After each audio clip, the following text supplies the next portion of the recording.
Welcome to our channel. Today we how to configure macOS firewall settings for safer remote access, detailed guide step by step clearly.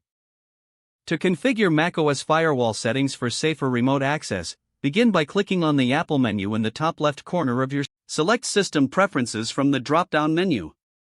In the System Preferences window, look for the Security and Privacy icon and click on it.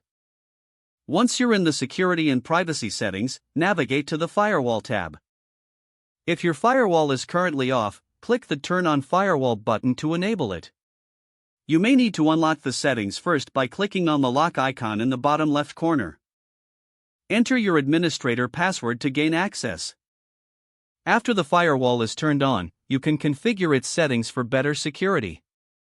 Click on the Firewall Options button to open the advanced configuration. Here, you'll see options for blocking incoming connections. Make sure to check the box for block all incoming connections if you want maximum security. If you need specific applications to accept incoming connections, click the plus button to add them. Navigate to the Applications folder, select the app you want to allow, and click Add. Once you have added necessary applications, ensure that Enable Stealth Mode is activated.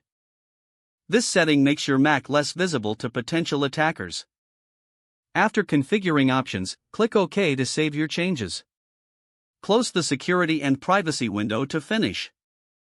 Now, your macOS firewall is configured for safer remote access. For additional security, consider enabling file sharing or screen sharing only when necessary.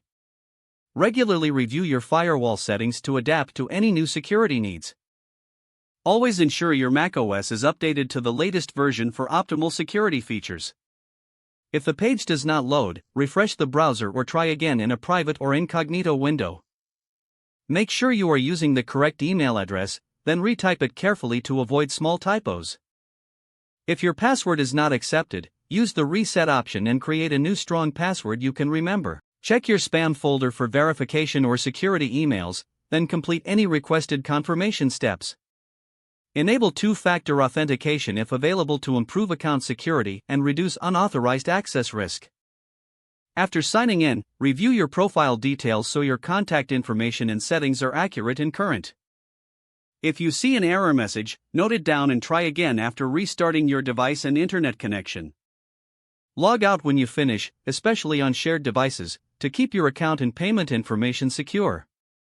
Don't forget to like this video and subscribe to our channel for more step-by-step tech guides.